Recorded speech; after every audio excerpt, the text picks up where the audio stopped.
Let's talk Tanya for the 15th of Shevat, Chamisha Asar B'Shvat of a leap year.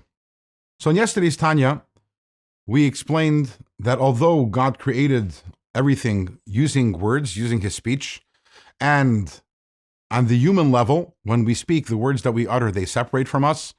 By God, there is no separation, and everything ultimately remains one with him. Even after the worlds were created, ultimately, none of this is a contradiction to his absolute unity. Now, this is the truth from God's perspective. When he looks at everything, he sees only himself, which is the truth of the matter. Obviously, however, our perception is somewhat different. We see ourselves as independent creations. We see ourselves as words that have departed from the one who is speaking these words. And even if we are to accept that God is our creator and that God is our master, but ultimately we sense ourselves to be something which is independent of God. And the reason for this is a result of the many different concealments and contractions which the divine energy which creates the world is subject to. But this concealment is only one way.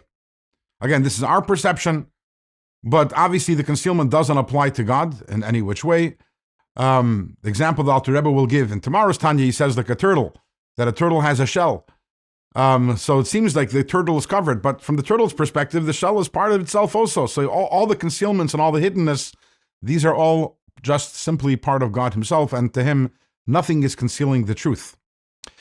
And this idea is a very big idea in Chassidus, the idea that all the concealments are one way, and therefore what we have is the struggle between the reality of what is and our perception, which is not the truth.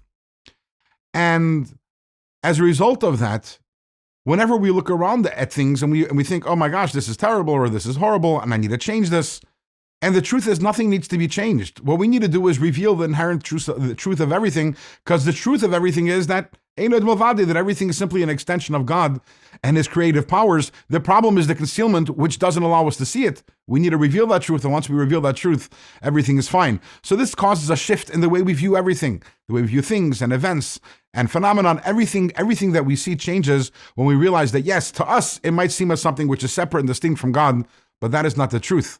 From God's perspective, which is the ultimate reality, there is nothing but God. In tomorrow's Tanya, we'll explore this a little deeper. We'll talk a little more about the nature of these concealments that cause this perception, this skewed perception that we have, and why is the concealment only one way? How does that work? We'll discuss that more in tomorrow's Let's Talk Tanya.